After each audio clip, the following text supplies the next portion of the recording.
Iran Israel તણાવના પડઘા ગુજરાત સુધી સંભળાઈ રહ્યા છે। આણંદની 63 વર્ષીય મહિલા કુવૈતમાં ફસાઈ છે। તેઓ અમેરિકા પરત જતા દરમિયાન તેમનો ટ્રાન્ઝિટ કુવૈતમાં હતો, પરંતુ અચાનક સર્જાયેલી પરિસ્થિતિને કારણે તેઓ હાલ ત્યાં અટવાઈ ગયા છે। તો પરિવારે સરકાર પાસે તાત્કાલિક મદદની માંગ કરી છે।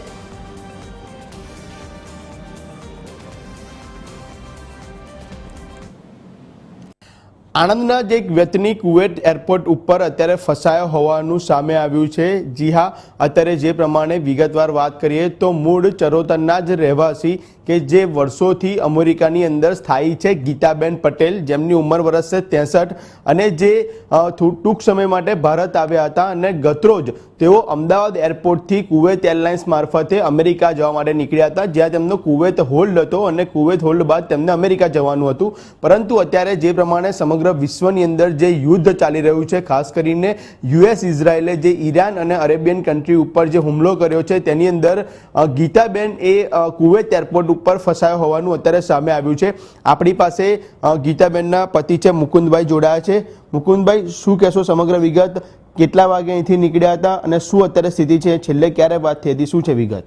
સવારે 6 વાગે અમદાવાદ એરપોર્ટથી પ્લેન ઉપડ્યું હતું એમનું। પછી કુવૈત પહોંચ્યા પછી 1 કલાક 1.5 કલાકનું હતું સ્ટોપેજ। ત્યારબાદ એ અમેરિકા જવા માટેના પ્લેનમાં બેઠા। પછી થોડી વાર 1 કલાક સુધી હવામાં ચાલ્યા પછી પાછું આવ્યું પ્લેન, એ લોકોના કોઈ કારણોસર, આ યુદ્ધના કારણે પાછું આવ્યા પછી એ લોકોને એરપોર્ટની અંદર ઘણા ટાઈમ સુધી અંદર રોકાવું પડ્યું। ત્યાર પછી કુવૈતના લોકોએ વ્યવસ્થા કરી અને પછી એ લોકોને હોટલમાં રહેવા લઈ ગયા। અત્યારે ત્યાં હોટલમાં છે અને ત્યાં દવાઓની એને તકલીફ છે, એટલે વ્યવસ્થા બીજા એક છોકરાને જો કોન્ટેક્ટ થયો કુવૈતમાં, આપણો એનો રહેવાસી છે, એટલે એને દવા ને બધું એને પ્રોવાઈડ કર્યું છે। તમારે છેલ્લે ક્યારે વાત થઈ હતી અને શું વાત થઈ હતી તમારે છેલ્લે? ગઈકાલે સાંજના 8 વાગે એનો ફોન આવ્યો હતો। પછી એ થોડી ડિપ્રેશનમાં ગઈ એટલે બોલી ન શકી, એટલે અમને ખ્યાલ આવી ગયો કે આવું થયું છે। એટલે પછી આજે સાંજના 6 થી 7ની વચ્ચે એનો ફોન આવ્યો અને વાતચીત થઈ। સારું છે અત્યારે।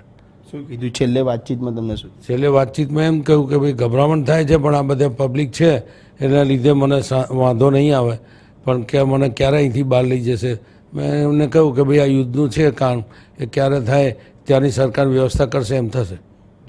ત્યાં આગળ એમની સાથે કોઈ આપણા બીજા અન્ય ગુજરાતીઓ કે કોઈ ખરું એમની પાસે? હા, ગુજરાતીઓ છે। અહીં ગણેશ પાછળ એક છોકરો રહે છે, એ છે, એને પણ મદદ કરે છે। અને એક આપણે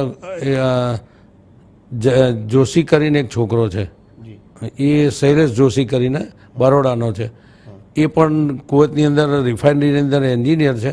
એની જો ફોન પર વાત થતાં એ ત્યાં હોટલે પહોંચી ગયો અને પછી એણે ઘણી મદદ કરી। તમે શું અત્યારે મદદની પહેલ માગો છો? એક ખાસ કરીને TV13ના મારફતે ગુજરાત સરકારને, ભારત સરકારને આપ શું કહેવા માગો છો?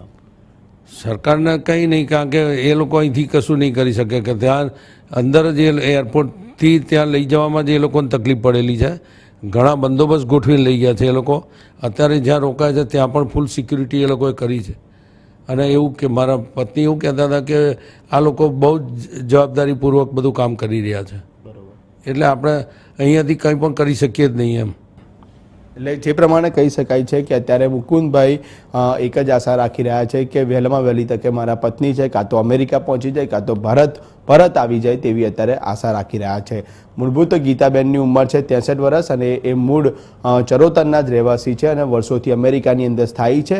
ટૂંક સમય માટે ભારત આવ્યા હતા અને પાછા વતન પાછા છે તે અમેરિકા જઈ રહ્યા હતા વતનથી, ત્યારે આ જે ઘટના છે એટલે કે કુવૈતની અંદર તેઓ અત્યારે ફસાયા છે। એટલે સતત અપડેટ માટે TV13 સાથે જોડાયેલા છો। કેમેરામેન સાથે હું છું મનન ઇંગુ, TV13 આણંદ।